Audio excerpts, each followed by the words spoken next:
For decades, you have been told the same thing. Watch your salt, cut the sodium, put down the shaker. And if you are over 60 with high blood pressure, there is a very good chance you have been following that advice diligently for years, and your numbers still haven't come down the way your doctor hoped. Maybe they fluctuate. Maybe they're controlled only with medication. Maybe your doctor keeps adjusting your dose and the conversation never quite explains why. Here is what I need to tell you. And I say this as a cardiovascular surgeon who has seen the inside of more hypertensive hearts than I can count. Salt is a factor, but it is not the whole story. And for a significant number of adults over 60, it is not even the primary driver. There are causes of high blood pressure that almost never come up at a routine checkup. Causes that don't show up on a standard blood test. Causes that feel like ordinary parts of daily life, not medical problems. And while those causes go unaddressed, the pressure keeps building. Quietly, without warning. In the next few minutes, I'm going to show you 4 of them. Not the ones you already know. The ones most people, and many doctors, never connect to blood pressure at all. Stay with me. Because one of these may be the reason your numbers have never fully come under control. My name is Dr. Olivia Kessan. I'm a cardiovascular surgeon. And in 20 years of operating on damaged hearts, the patterns I see most often are not the ones patients expected. Let's begin with the biology, because without this, the 4 causes won't make complete sense. Most people think of blood pressure as a number. It is actually a relationship. The relationship between how hard your heart is pumping and how much resistance it encounters in the arteries it is pumping into. When that resistance increases, pressure rises. When the arteries are stiff, narrow, or inflamed, the heart has to work harder to move blood through them. Harder work means higher pressure, and sustained higher pressure means damage to the arterial walls, to the kidneys, to the heart itself. After 60, 2 things happen that change this equation significantly.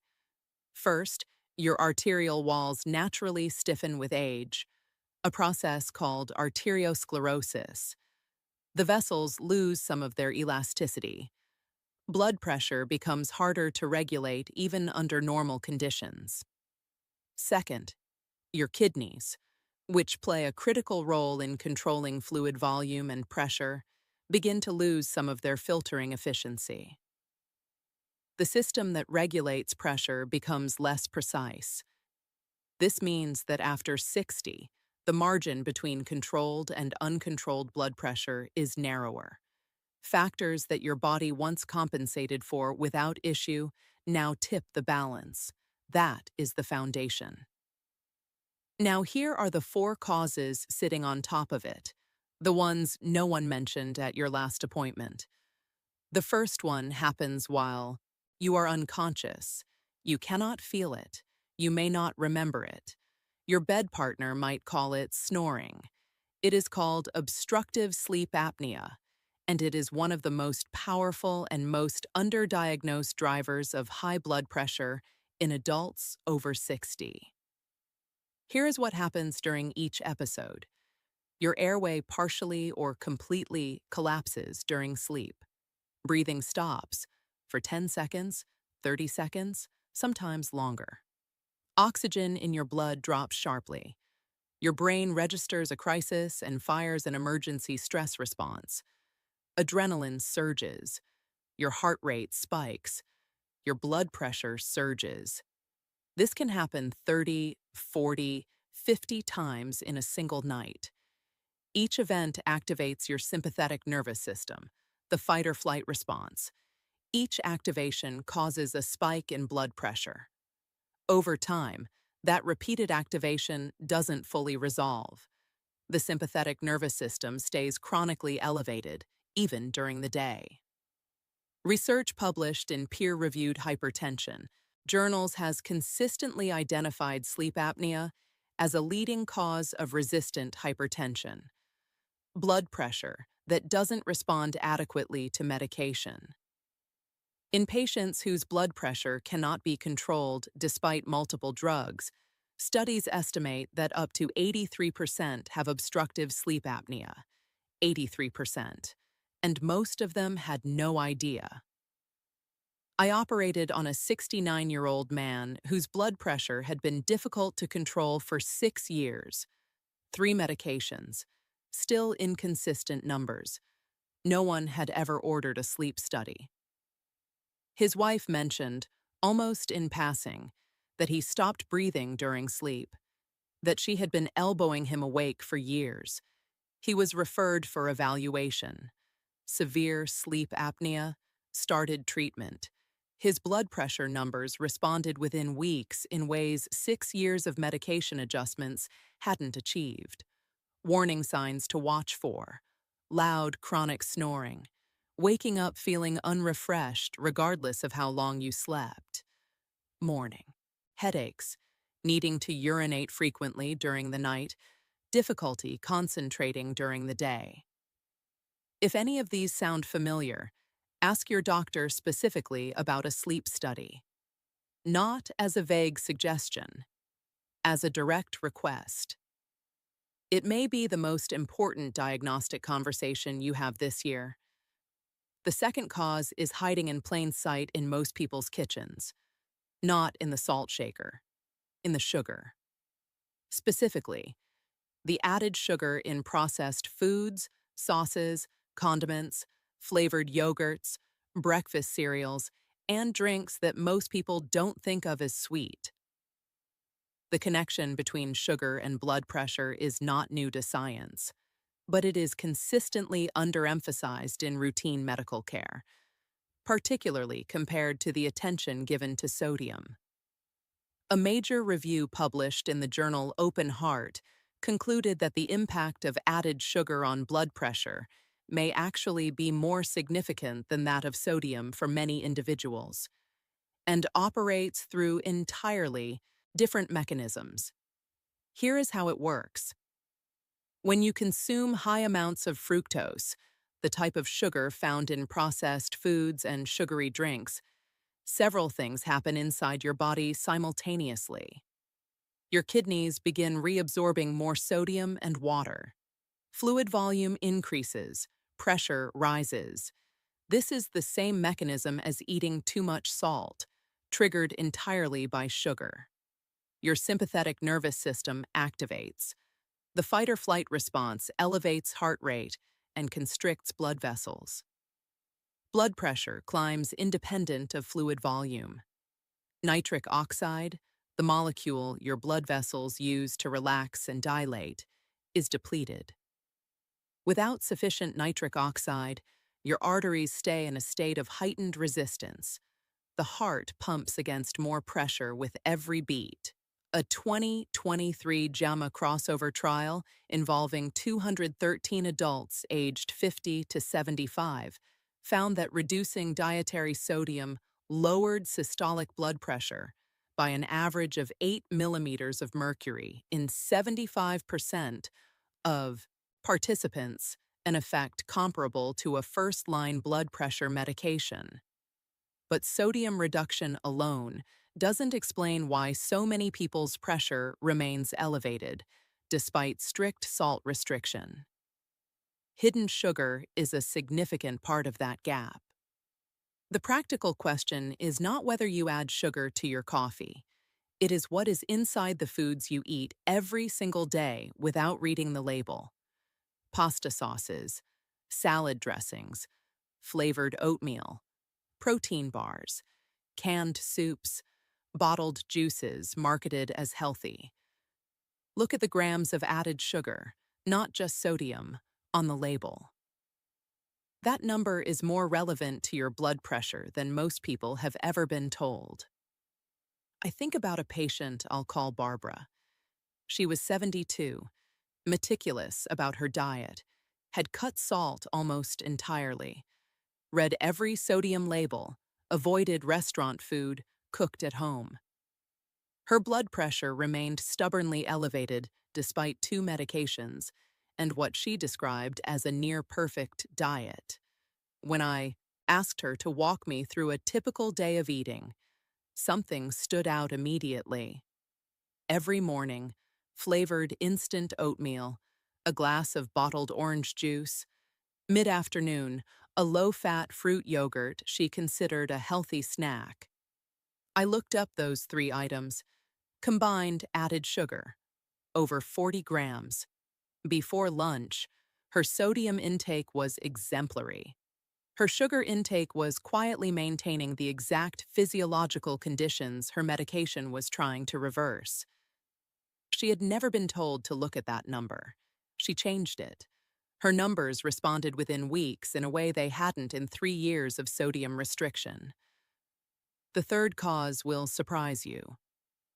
It surprised me the first time I saw the data clearly laid out. Loneliness. Not as a figure of speech, not as a mental health consideration, as a direct, documented, physiologically measurable driver of high blood pressure. In 2022, the American Heart Association published a scientific statement in its peer-reviewed journal that drew on over 4 decades of research. The conclusion was unambiguous. Social isolation and loneliness are associated with approximately a 30% increased risk of heart attack, stroke, or death from either. 30%. The same magnitude as many established cardiovascular risk factors. A 5-year longitudinal study published in a peer-reviewed psychology journal found that loneliness directly predicts increases in systolic blood pressure over time, independently of age, weight, smoking, alcohol use, and physical activity. The mechanism is not mysterious once you understand it. Chronic loneliness activates the body's stress response systems continuously. Cortisol stays elevated. The sympathetic nervous system remains in a state of low-level activation. Inflammatory markers in the blood rise and do not fully resolve. All of these pathways, chronically elevated cortisol, sustained sympathetic activity, systemic inflammation, raise blood pressure. Not acutely, the way a sudden fright does, but persistently. Day after day, week after week, year after year. After 60, social networks naturally contract. Retirement removes daily workplace contact. Children move away. Friends and spouses become ill or pass. Mobility may decrease. And unlike younger adults, the body after 60 has less physiological resilience to absorb sustained stress activation without measurable consequences. I have had patients whose blood pressure was genuinely difficult to explain by any other factor. Diet-controlled, medication adherent, physically active, non-smokers. And when I asked about their daily lives, what came out was the same story in different forms. They were alone, more than they wanted to be, more than they had been before. And no one had ever connected that to the numbers on their blood pressure cuff. I am not prescribing social connection the way I would prescribe medication, but I am telling you that the research is real. The mechanism is documented, and if you are managing high blood pressure and you also feel chronically isolated, that connection is worth discussing with your physician. The fourth cause, many viewers of this channel will already recognize, because we discussed it in depth in the previous episode. But it belongs on this list. Common over-the-counter pain relievers, the NSAIDs, the ibuprofen and naproxen class, directly raise blood pressure through 2 mechanisms we now understand clearly. They cause the kidneys to retain sodium and water, increasing fluid volume and vascular pressure. They constrict blood vessels through their effect on prostaglandins, increasing the resistance the heart pumps against. A 2022 study tracking nearly 3,700 older adults found that combining NSAIDs with other cardiovascular affecting medications doubled or tripled the risk of serious cardiovascular events. But even in isolation, regular NSAID use in a person over 60 is associated with measurable blood pressure elevation that often goes unrecognized as medication-related because it develops gradually, not suddenly. If your blood pressure has become harder to control in the same period, you began taking a pain reliever more regularly. That timing is not a coincidence. It is a clinical signal. I'll call him Raymond.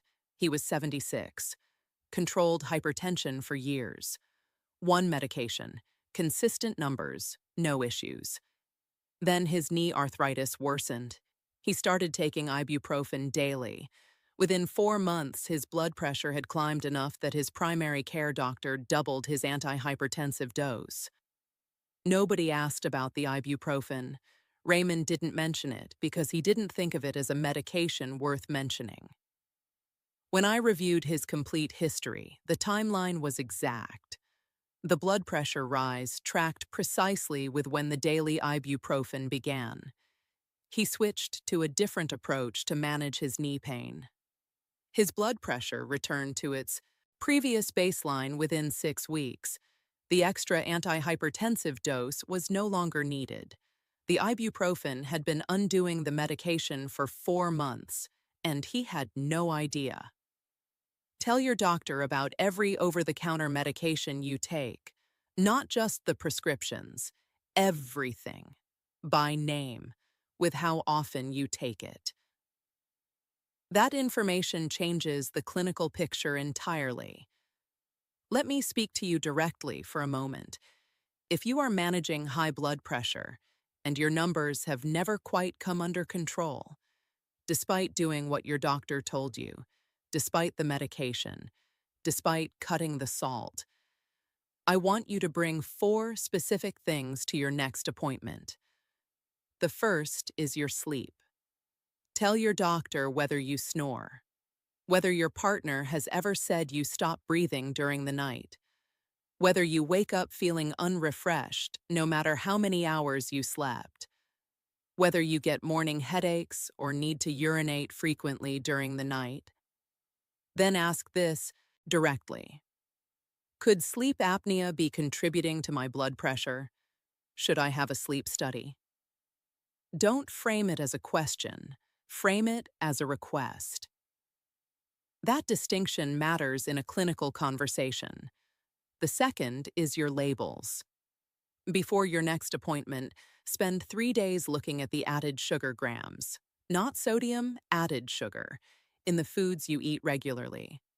Sauces, dressings, packaged cereals, flavored dairy, bottled drinks marketed as healthy. Add up what a typical day looks like. Bring that number to your doctor. Ask whether it could be contributing to where your pressure sits. Most people are genuinely surprised by what they find. That surprise is useful information. The third is your daily life. This one requires honesty. If you spend most of your days alone, more than you want to, more than you used to, tell your physician. Not as a complaint, as a clinical fact. Because the research is clear that chronic isolation elevates the physiological systems that drive blood pressure, and your doctor cannot address what they don't know is happening. The fourth is your medicine cabinet. Write down every over-the-counter medication, supplement, or pain reliever you take with any regularity. Every single one. Bring that list. Ask your doctor to look at it specifically through the lens of blood pressure. Are any of these working against my treatment? That list, reviewed properly, has changed management plans for patients I have seen in ways that years of dose adjustments hadn't. None of these cost money. None require a new prescription. They require one honest, specific conversation, the kind that doesn't always happen in a 12-minute appointment, unless you arrive prepared to have it. I want to leave you with one thought. High blood pressure is called the silent killer for a reason. It does not announce itself. It does not hurt. It accumulates, quietly, steadily, in the walls of your arteries, in the architecture of your heart, in the function of your kidneys. By the time it makes itself known dramatically, the damage that preceded that moment was years in the making. That damage is not inevitable. But preventing it requires more than the standard advice. It requires the conversation behind the conversation, the causes that don't make it onto a routine checklist. You now have 4 of them.